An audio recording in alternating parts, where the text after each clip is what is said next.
In 2007, the Petit family lived an ordinary American life in Cheshire, Connecticut, an upscale suburb.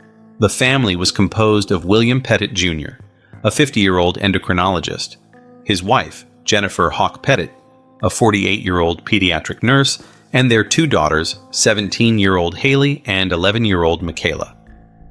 The couple first met in 1985 while working at the Children's Hospital of Pittsburgh and married later that same year. Hayley, an honor roll student, had just finished high school and was excited to start studying medicine at Dartmouth that autumn, aspiring to follow in her parents' professional footsteps. Michaela, the younger daughter, was more reserved, finding joy in gardening and cooking. Their peaceful life took a tragic turn one summer evening in 2007, making headlines nationwide due to a horrifying crime. On the evening of July 22nd, Jennifer and Michaela went shopping at a local Stop and Shop around 7:30 p.m. During this outing, they unwittingly attracted the attention of 26-year-old Joshua Komisarjevsky, a man on parole for drug-related offenses. Joshua, who had a history of targeting affluent families to support his drug habits, decided to follow them home, possibly drawn by Michaela. Joshua scoped out the Petits' residence, noting their nice house and car, and formulated a plan to rob them under the cover of night. Early on July 23rd, just before 3 a.m., he returned with an accomplice, 44-year-old Steven Hayes. They found William asleep on a couch in the sunroom. Joshua quietly entered through an unlocked basement door, picked up a baseball bat he spotted on the stairs, and brutally attacked William in the sunroom. The intruders then restrained William, binding his wrists and ankles with plastic zip ties and rope. The intruders, Steven and Joshua, climbed the stairs to where the children and their mother were sleeping, and proceeded to tie each of them by their wrists and ankles to the bedposts. To further isolate them, they covered their heads with pillowcases. With the family restrained, they began to thoroughly search the house for cash and other valuables. After subduing William, who was already injured, they dragged him to the basement and tied him to a structural beam. With William confined, they continued their search through the home. However, the loot they initially found did not satisfy them, prompting a grim shift in their intentions. Instead of leaving after the robbery as initially planned, they decided to extend their control and terror over the family. Over the next 6 hours, their horrifying spree of terror persisted. As they dug deeper into the family's possessions, they discovered that the Petit had a significant amount of money in their checking account, ranging between $30,000 and $40,000. Sensing an opportunity to extract more from the family, around 9 a.m. on July 23rd, Steven took Jennifer to a nearby Bank of America.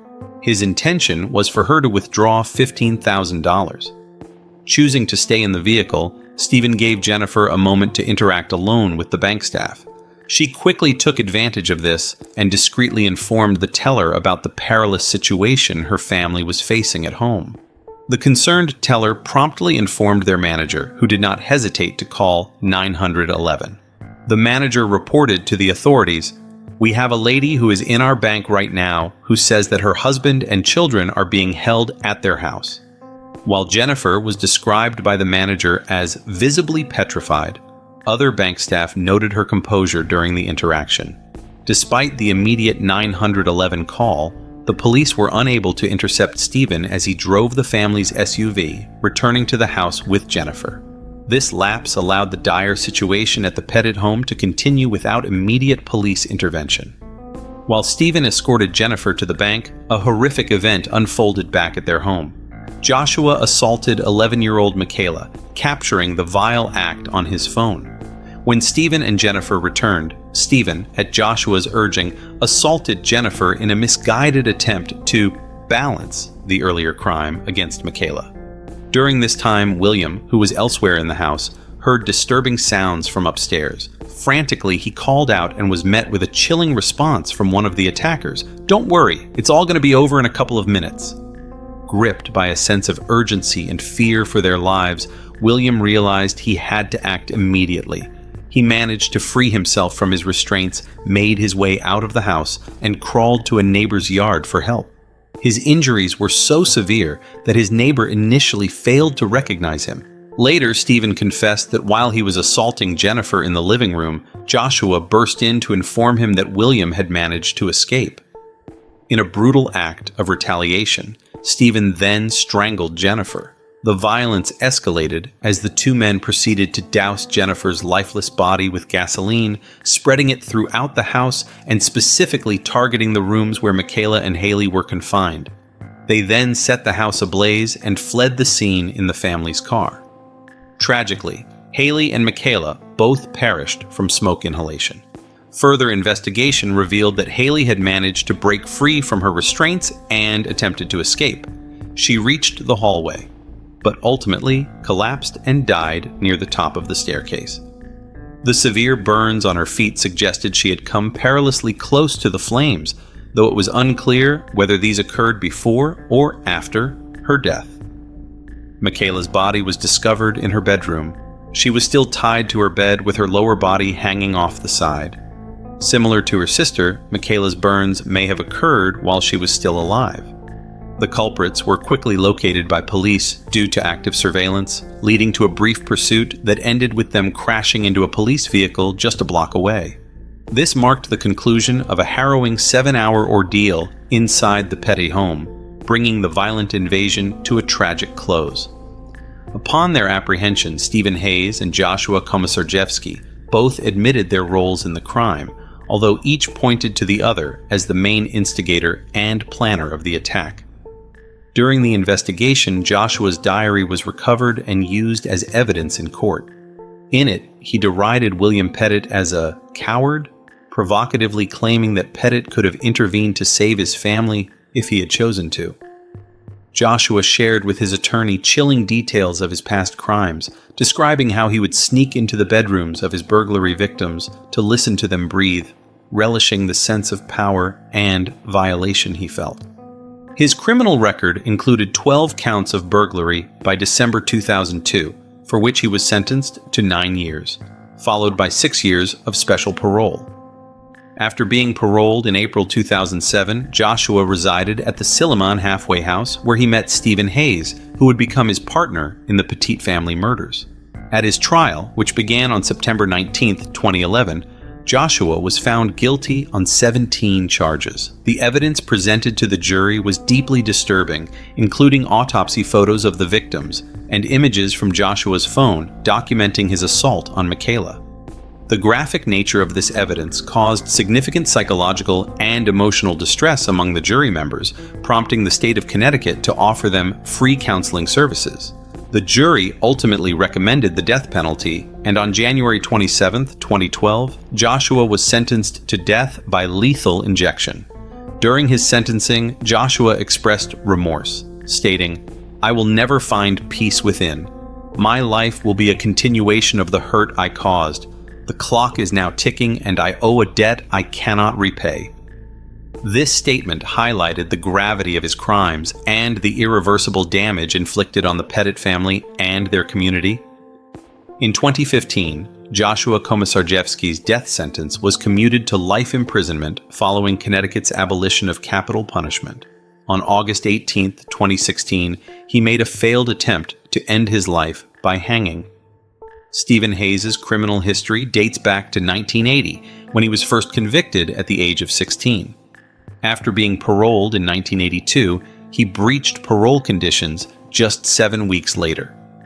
In the years leading up to the Cheshire murders, Steven was arrested nearly 30 times, spending most of this period behind bars. On October 5, 2010, Steven was found guilty of 16 of the 17 counts he faced related to the Cheshire murders. The following month, the jury recommended the death penalty, and he was formally sentenced to death on December 2, 2010. During his sentencing, Hayes expressed remorse for the immense pain and suffering he had caused the Petit family, stating that death would be a welcome relief and hoped it would bring some peace to those he had deeply hurt. While on death row, Hayes converted to Orthodox Judaism. However, like Joshua, his sentence was eventually reduced to life in prison after the state abolished the death penalty. In a 2019 interview, Steven Hayes revealed that he was transgender, undergoing hormone therapy, and had changed his name to Linda Hayes while incarcerated. The police response on the day of the Petit murders has been a subject of significant controversy. Jennifer Petit's sister, Cynthia Hawk Wren from North Carolina, has voiced frustrations over inconsistent police reports. She recounted hearsay suggesting that police officers stationed outside the Petit home could hear screams from the two girls tied inside, yet seemingly took no immediate action. Cynthia questioned why the officers did not try to enter the house or look through the windows to assess the situation more clearly. Furthermore, she challenged initial police statements which claimed that the house was already engulfed in flames upon their arrival.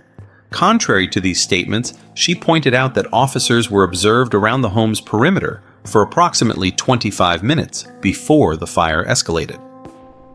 Her pleas for clarity and facts reflect ongoing distress and unresolved questions regarding the police handling of the tragic event. Dr. William Petit, the only survivor of the tragic family murders, has shared the harrowing details of that fateful night in his new book, titled The Rising: Murder, Heartbreak, and the Power of Human Resilience in an American Town. The book reveals his journey through immense loss and his path to finding resilience and hope in the aftermath. In a touching turn of events, William found love again after he met Christine Palouf, who was volunteering as a photographer at the Petit Family Foundation. Their connection grew, and in 2012, William and Christine married. They later welcomed a son, whom they named William Petit III, enriching William's life with new joy and family bonds. Now, at the age of 66, William has not forgotten his first wife and daughters. Though he holds their memories close, he acknowledges that time has helped to soften the sharpness of his grief, allowing him to embrace both the past and his new life with his family.